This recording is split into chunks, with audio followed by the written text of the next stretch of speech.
And APB, American Protection Bureau, voted #1 best on Long Island for all your security needs. Call 631-390-9050. That's 631-390-9050. APB.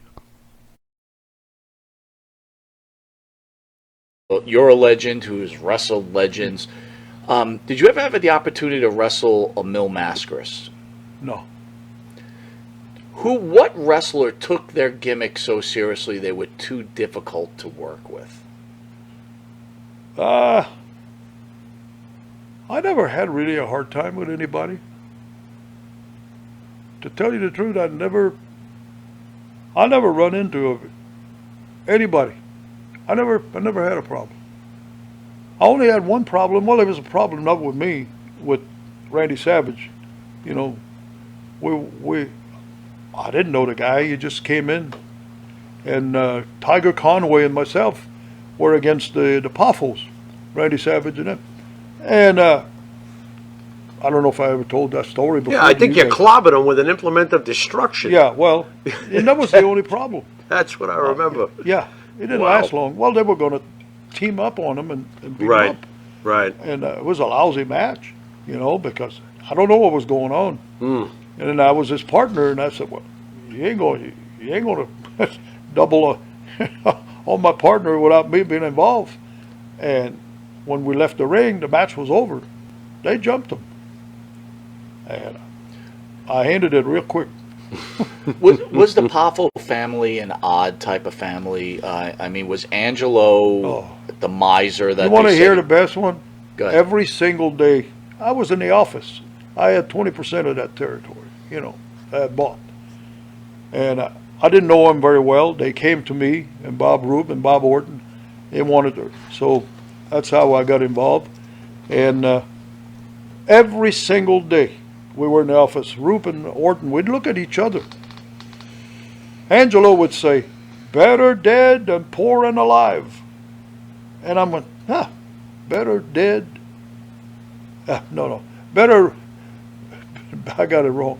Better rich and dead than poor and alive. He had something about money. He was the miser. He was a real miser. There was no work there. He was a miser. I mean, better rich and dead than poor and alive. That was the line that we heard almost every day like a prayer. And he brought in a couple of friends. One guy, he was from Hawaii. I can't remember his name now. Oh, he can cook so good. We've known him for 20-some years. And then when he got there, they treated him like dirt. I mean, we looked at each other and it was a weird family.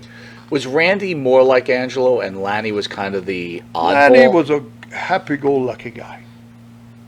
You know, really, he was. I like Lanny. He didn't care about much. You know, he just liked to have a good life. What'd you think of the name Lanny, though? Lanny? Like, I always thought, like, why'd you name this guy Lanny? Leaping Lanny. Forget Leaping Lanny. Leaping just makes it. I mean, is that his real name, Lanny? It's his real name, right? Yeah. That's an odd name, is not?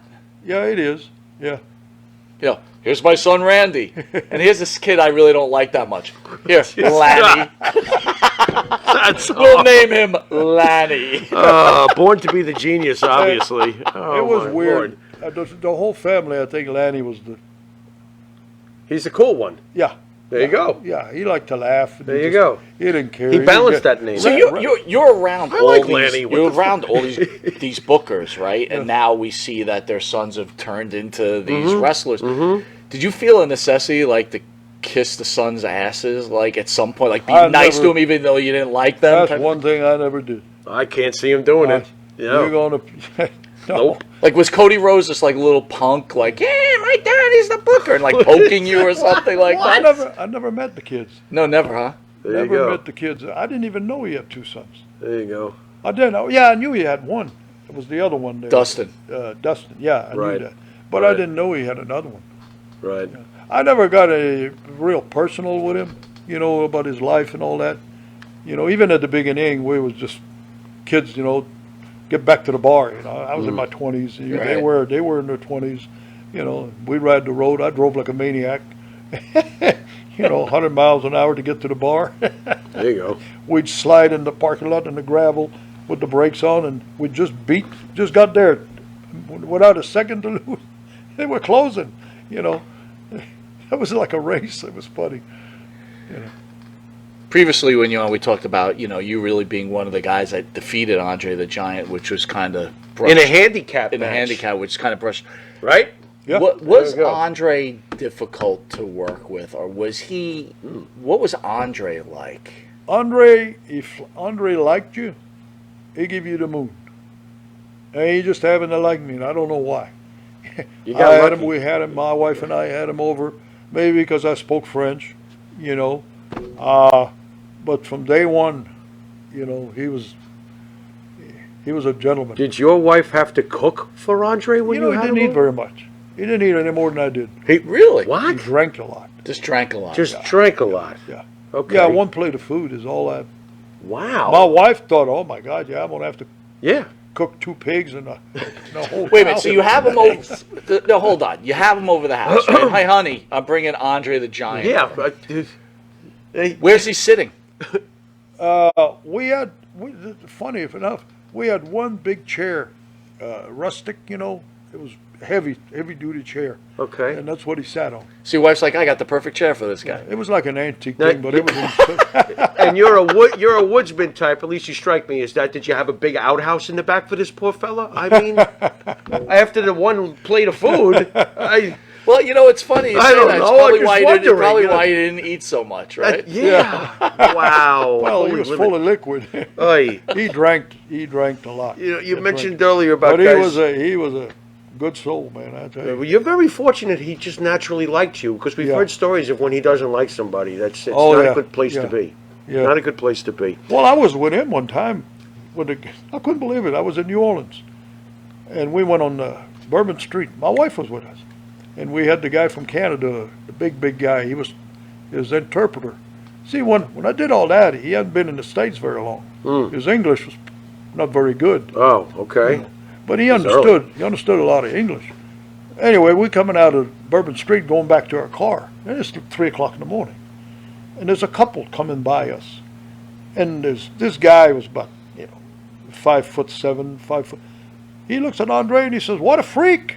Oh, Call him a freak. wow, boy. Andre picked him up with the shirt, lifted him up, and he went like a slow motion. He would have killed him if he hit him hard. Yeah. His hand was so He heavy just took it- he and just- thick, I think he knew his strength. He did. But he Okay. knocked him out. He dropped him on the side.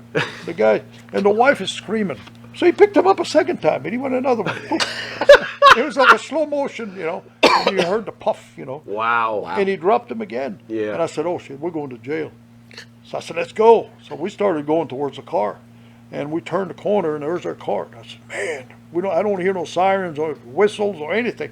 So we got in the car, and we drove off. Never Wow. heard him. Never heard a word about it. Wow. But that woman was screaming. Speaking of someone